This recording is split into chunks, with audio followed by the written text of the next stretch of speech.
Hang on a tick, there's a big gap at the side of my image. How am I going to fill that?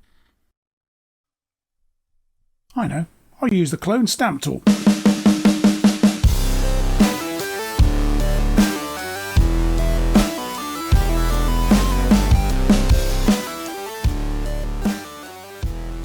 Good day to you, this is James Middleton, the creative design expert.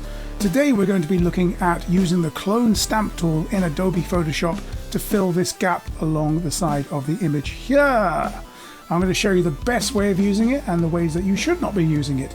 And yes, it's still a tool. It's still being used. It's not one of those tools which have been put into retirement. It's still very much there.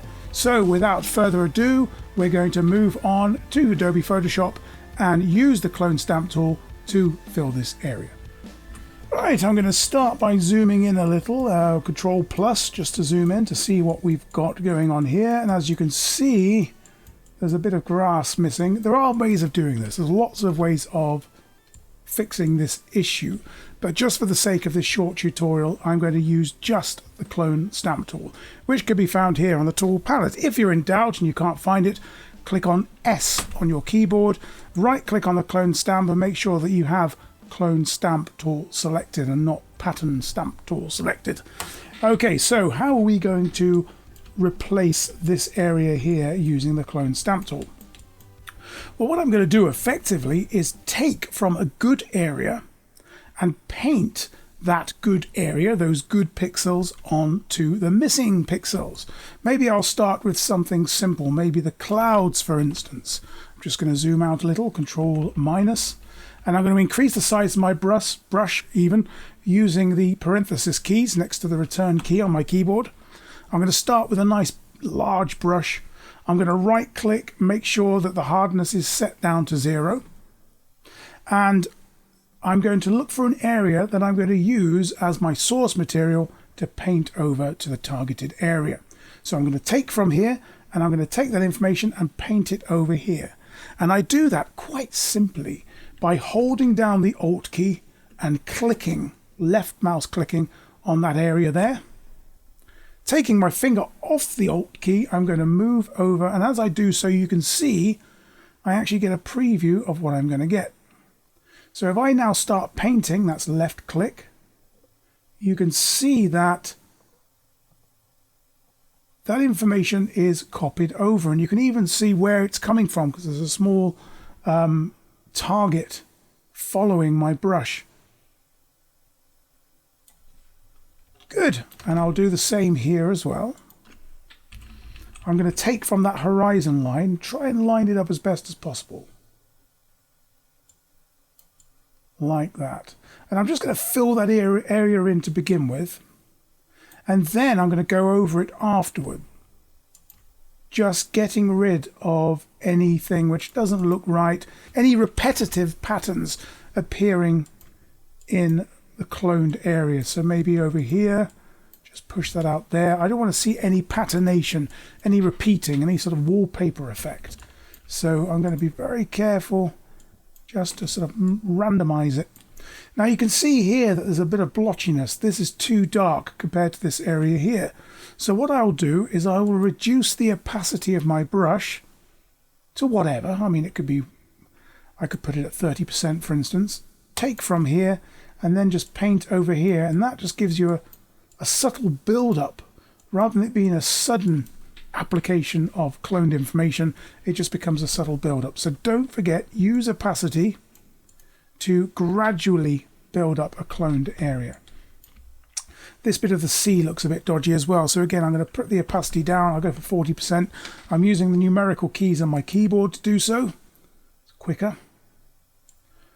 And I'll just soften that in a little bit. And you can see there's a bit of repetition there. Maybe I could even come back and break the repetition there. That's great. Okay, I'll come back to this later. You get the point, don't you? Now, the grass, we're dealing with a very different type of texture here. And also, if I was to use this size brush here, if I targeted here and started painting here, maybe if I just change the size of the opacity, I run the risk of going over the edges if my brush is too big. So what I'm going to do is I'm going to use a smaller brush. I'm going to use the pen tool for this. So as you can see, with a smaller brush, you have greater control. Now I'm going to do as much as I can, like that, continuously changing from where I'm taking this information from. You see, I'm not just settling for one patch.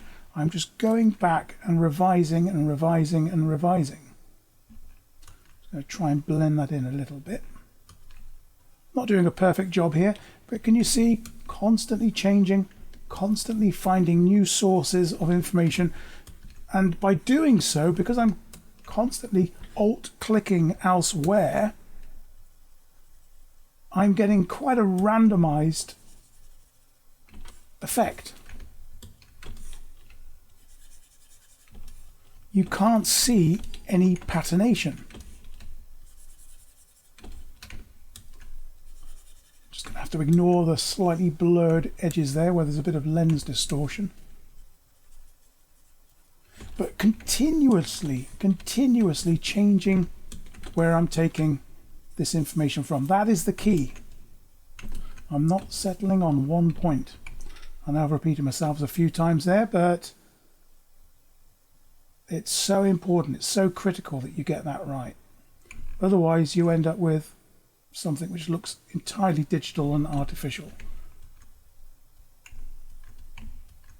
You don't see patterns like that in the real world unless it is wallpaper, in which case fine. Can you see that pattern there, that repeating? It's okay to start off with that and then go over it afterward. Just try and find something of a similar colour just to randomize it a little. Okay, I'm going to use the blur tool. I was supposed to be just using the stamp tool here today, but just use the blur tool just to kind of blend that in a little bit. And again, the stamp tool just to build up this wall. See the way I'm actually trying to choose an edge here and then line it up. There's a bit of a knack to that, but you'll get there eventually. You just got to practice. Okay, that's looking pretty good. Just keep on changing the source just to randomize it, avoid any patterns, and you'll end up with something like that. Well, I hope you've enjoyed this tutorial today. If you like it, please don't forget to click on the like button and subscribe and hit the bell for new notifications of new tutorials as they come in. I will see you on the next one, as they say.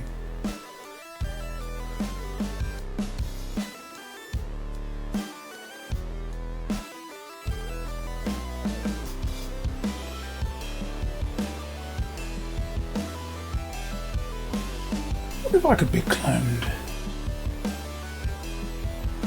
Question is the world ready for two of me?